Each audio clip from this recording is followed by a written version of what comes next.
추석 명절을 또 당하여서 또 고향으로 내려오신 또 예배 참석하신 우리 모든 분들 또 주님의 이름으로 환영하고, 또 명절 가운데서도 또 예배 자리에 나오신 우리 모든 성도님들을 주님의 이름으로 환영합니다. 우리 좌우에 오신 분들과 인사 나누실 때에 추석 명절이어서 이렇게 한번 인사 나누시겠습니다. 얼굴이 보름달 같습니다. 이 말은 살쪘다는 말이 아닙니다.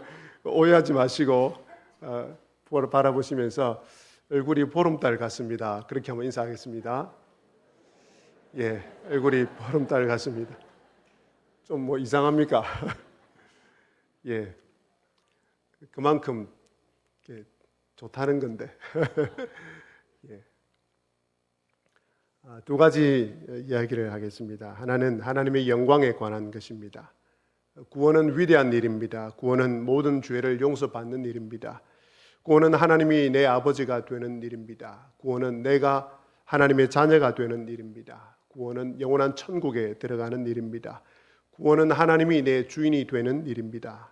이토록 구원은 위대하기에 이 구원에는 하나님의 영광이 내포되어 있습니다. 그런데 이 하나님의 영광은 구원받은 성도들의 손에 의해 드러납니다. 물론 성도들이 어떻게 살든 상관없이 구원의 역사 속에는 하나님의 영광이 반드시 포함되어 있습니다. 그러나 세상 사람들은 구원받은 성도들의 삶을 통해 하나님의 영광을 보게 됩니다.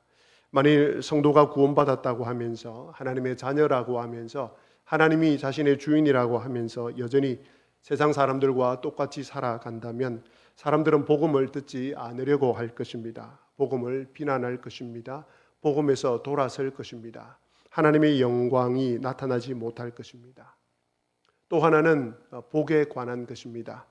많은 성도들은 하나님으로부터 복을 받기를 원합니다. 그러나 복을 얻는 길이 성경의 진리를 실천하며 사는 길임을 놓치고 살아가는 것 같습니다. 복 있는 자는 라고 시작되는 마태복음에 나오는 이 팔복의 삶을 살지 않으면서 복을 받으려고 하는 것 같습니다. 그러면 복을 받지 못합니다. 예를 들어 요한복음 13장 14절에 보면 예수님께서 제자들의 발을 씻겨 주십니다. 그렇게 하시고는 이렇게 말씀하십니다. 내가 주와 선생이 되어 너희 발을 씻었으니 너희도 서로 발을 씻어주는 것이 옳으니라. 그리고 나서 요한복음 13장 17절에서 이렇게 말씀하십니다. 너희가 이것을 알고 행하면 복이 있으리라. 진리를 행하는 자에게 복이 있다고 말씀하십니다. 구약 성경에도 동일하게 말씀을 하셨습니다. 신명기 10장 13절을 보시면 이렇게 되어 있습니다. 내가 오늘 너의 행복을 위하여 너에게 명령하는 여호와의 명령과 규례를 지킬 것이 아니냐. 하나님께서는 성도들의 행복을 위하여서 명령과 규례를 주셨고 이 하나님의 명령과 규례를 지키는 사람에게 행복을 주시겠다고 말씀을 하셨습니다.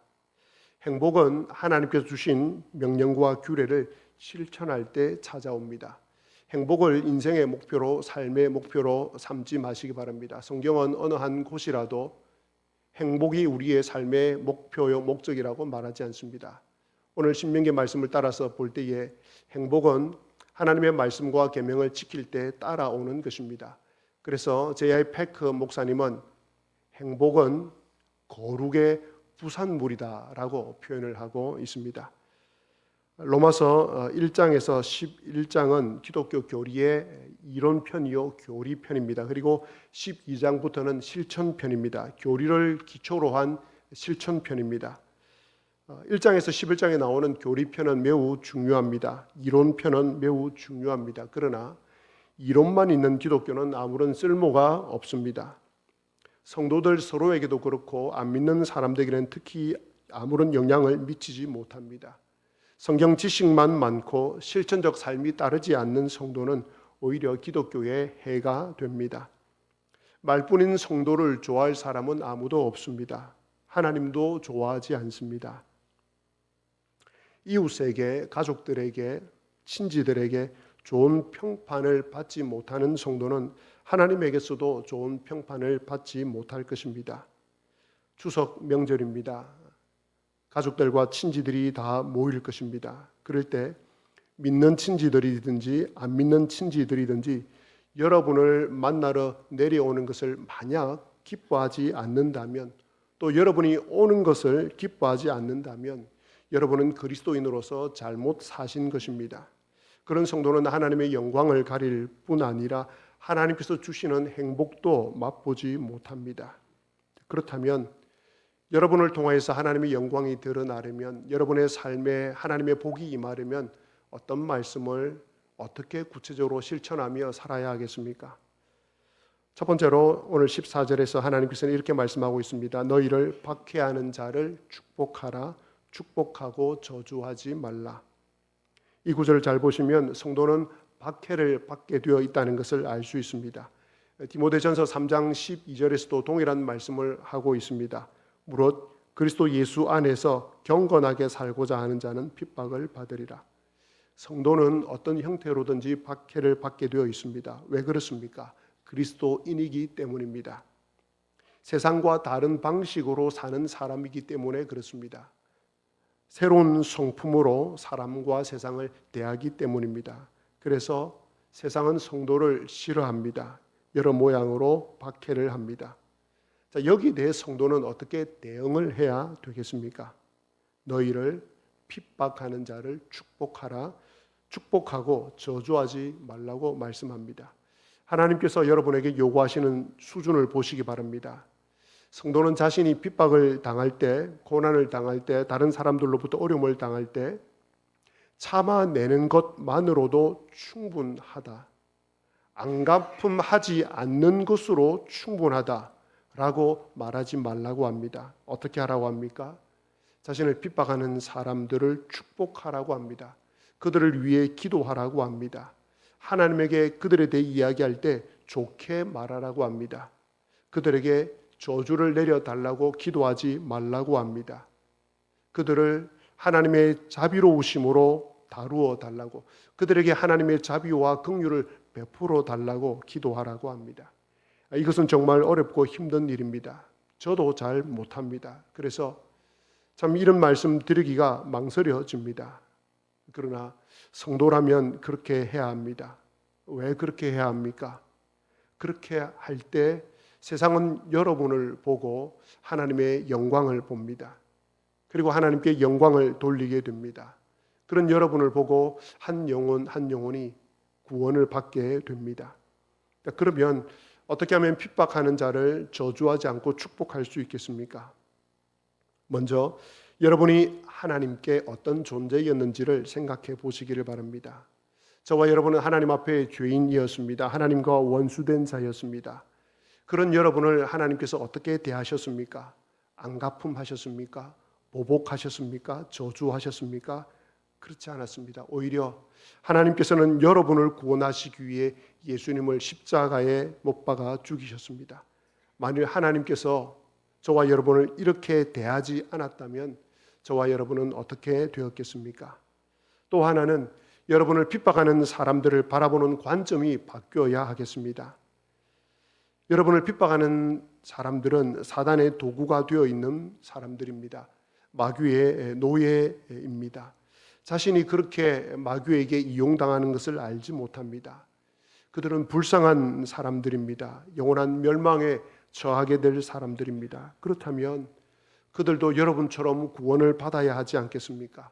그들도 하나님의 자녀가 되고 그들도 새로운 인격과 성품을 가지게 되고 그들도 여러분들처럼 하나님께서 쓰시는 귀한 일꾼이 되어야 하지 않겠습니까? 그들도 여러분처럼 여러분 옆자리에 앉아서 예배를 드리는 분들이 되어야 하지 않겠습니까? 그렇다면 여러분을 핍박하는 사람들을 위해서 축복해야 하지 않겠습니까? 축복의 기도를 드려야 하지 않겠습니까? 둘째로 하나님의 영광을 드러내고 하나님께로부터 복을 받는 말씀 삶에 실천해야 될 일은 15절 말씀입니다. 즐거워하는 자들과 함께 즐거워하고 우는 자들과 함께 우는 것입니다.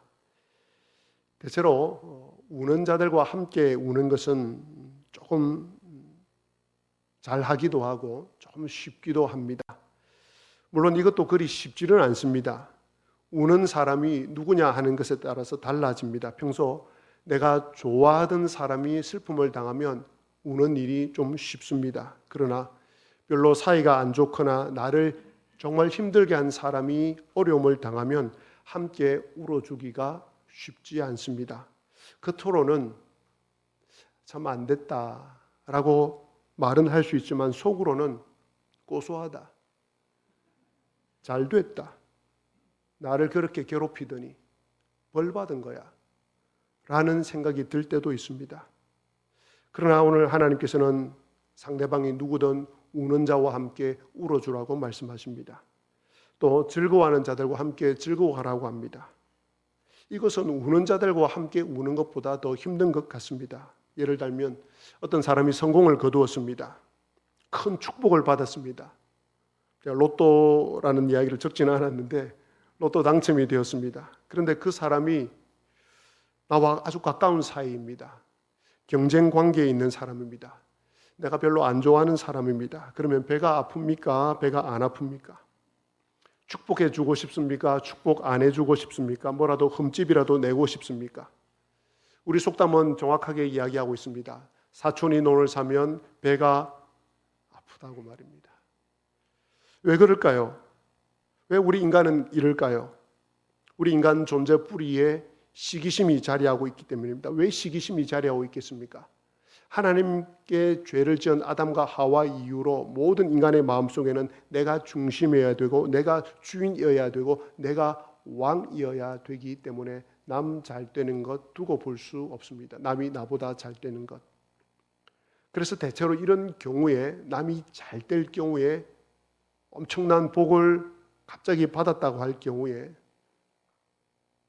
가지고 있던 땅이 갑자기 대박이 났다고 할 경우에 속으로 굉장히 배가 아픈데 시기심이 나는데 시기심만 드러내지 않으면 그래도 잘하는 것이라고 생각을 합니다. 맞습니다.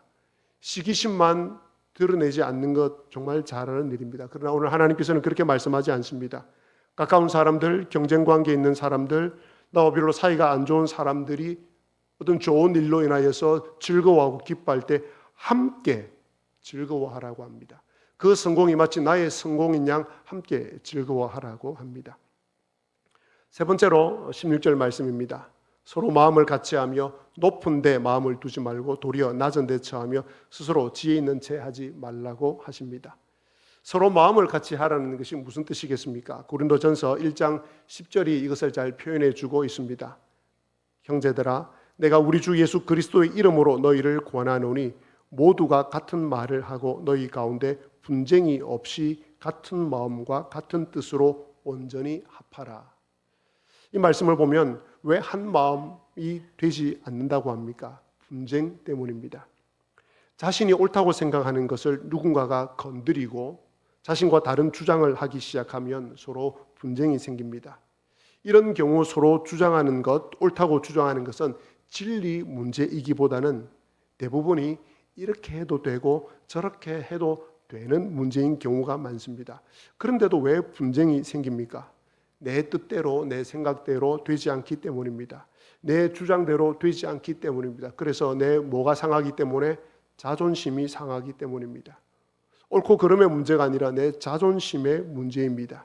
그런데 그것으로 인해서 그 분쟁으로 인해서 교회가 파당이 생길 때가 대부분입니다. 교회가 파당이 생기면 그 교회는 한 발자국도 앞으로 나아가지 못합니다. 한쪽이 찬성을 하면 한쪽이 반대를 하기 때문입니다. 이것은 주님의 몸을 찢어 놓는 것입니다. 이것이 그토록 심각한 죄인 줄도 모르고 여전히 마음을 같이하지 않고 분쟁한 이후에 당을 짓는 사람들이 있습니다. 요한복음 17장에 보면 예수님께서 제자들을 위한 마지막 기도를 드립니다. 그 기도에 예수님께서 목이 터져라 외치고 반복하는 말씀이 있습니다. 그것이 무엇입니까? 저들도 하나가 되게 하여 주옵소서입니다. 저들이 하나 되는 것을 보고 이 세상 사람들이 예수님께서 이 땅에 보내셨다는 것을 알게 하여 주옵소서라고 말씀을 하셨습니다. 이처럼 우리 주님께서는 교회 성도들이 하나가 되는 것을 가장 중요하게 여기십니다. 교회가 한 마음이 되고 하나가 될 때 그 교회 위에, 그 성도 위에 복을 내려 주십니다. 그런 성도가 드리는 예배, 그런 교회가 드리는 예배를 받아주시고 그곳에 임재하여 주십니다.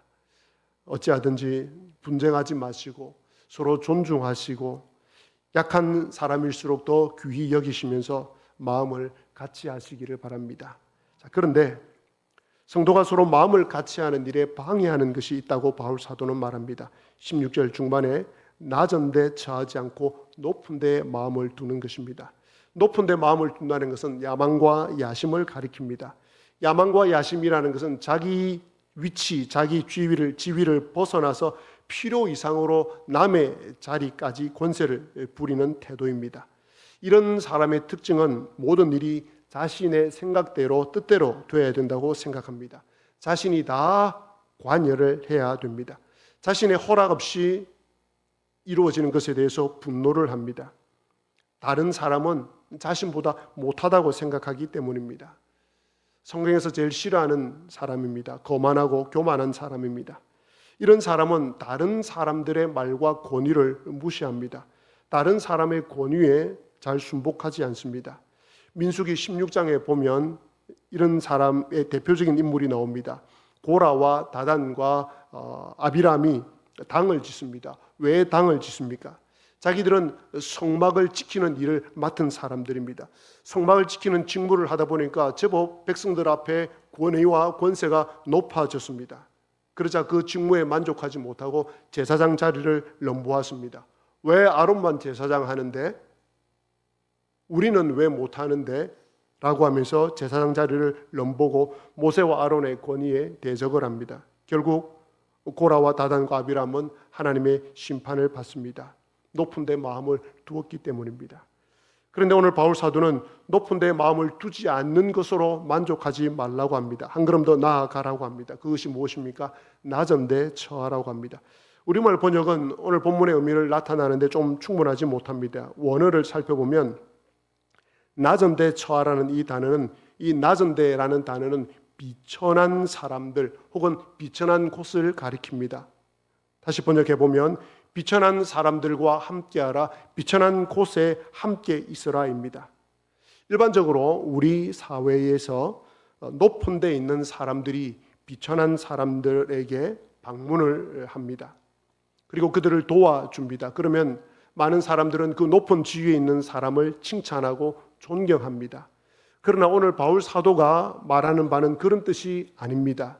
그것은 그렇게 하는 것은 기독교 진리를 실천하는 것이 아닙니다.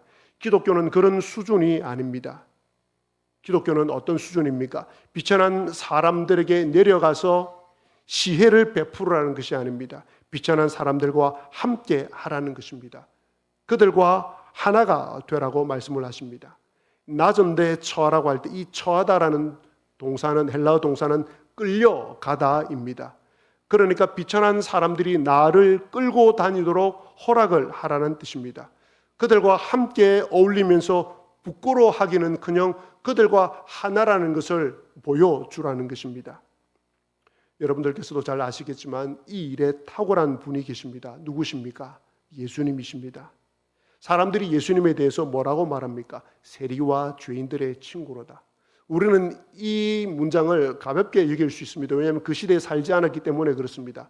그러나 이스라엘 시대의 세리와 죄인들은 그야말로 사회적으로 돌에 맞아 죽어도 될 만큼 나쁜 사람들이었습니다.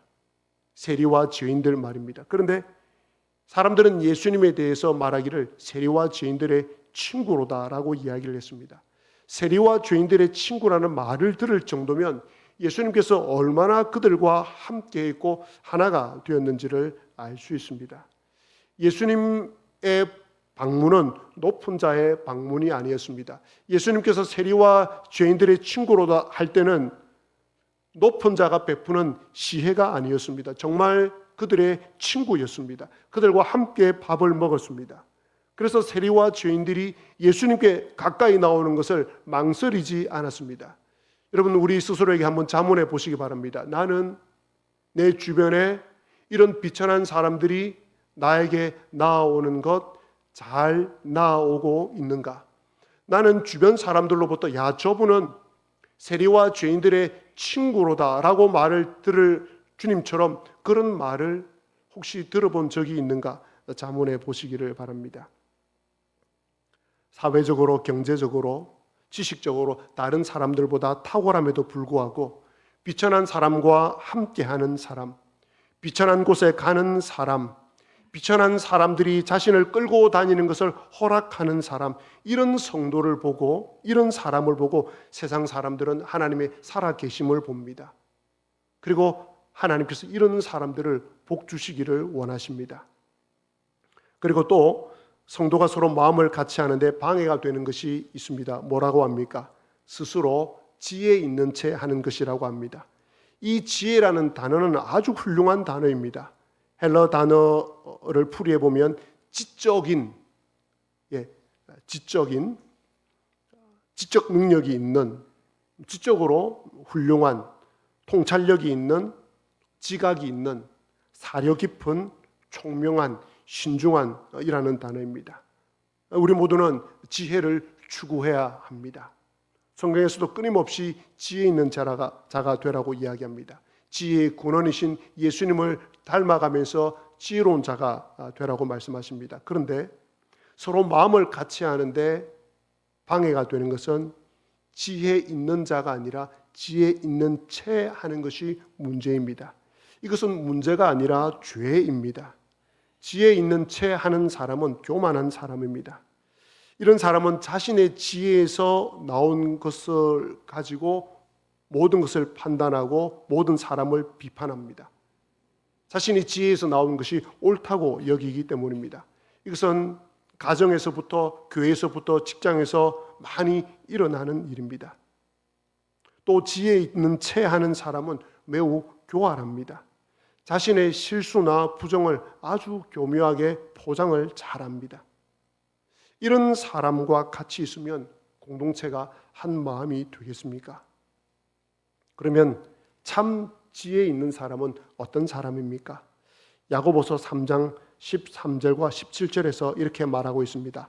너희 중에 지혜와 총명이 있는 자가 누구냐? 그는 선행으로 말미암아 지혜의 온유함으로 그 행함을 보일지니라.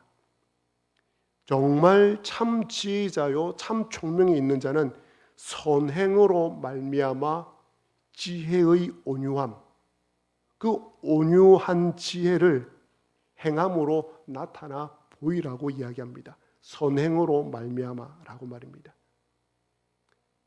선행으로 말미암아 행함을 나타나 보이지 않는 그 사람의 지혜는 지혜 있는 채 하는 것입니다. 야고보 3장 17절은 이렇게 말씀합니다. 오직 위로부터 난 지혜는, 즉 하나님으로부터 난 지혜는 성결하고 다음에 화평하고 관용하고 양순하며 긍휼과 선한 열매가 가득하고 편견과 거짓이 없다고 말씀하고 있습니다. 우리는 이 야고보서 말씀을 통해서 분명히 알게 됩니다. 참 지혜는 위로부터 하나님으로부터 내려옵니다. 참 지혜가 있는 사람은 선한 행위로, 선한 성품으로 증명이 됩니다. 이런 성도는 참 자주 만나고 싶고 보고 싶고 또 보고 싶습니다. 반대로 지혜 있는 채 하는 것은 하나님으로부터 위로부터 난 것이 아니라 마귀로부터 난 것입니다. 말씀을 맺겠습니다. 여러분을 핍박하는 자를 저주하지 않고 축복하는 삶을 통해서 즐거워하는 자와 함께 즐거워하고 우는 자와 함께 우는 삶을 통해서 높은 데에 마음을 두지 않고 낮은 데에 처하는 여러분을 통하여서 지혜 있는 채 하지 않고 정말 지혜 있는 사람인 여러분을 통해서 반드시 하나님의 영광이 드러날 것입니다. 그리고 하나님께서 여러분을 복주고 복주실 것입니다. 그런 여러분을 통하여서 이번 추석 명절이 그 어느 때보다도 밝고 아름답고 풍성하게 되시기를 주님의 이름으로 기원합니다.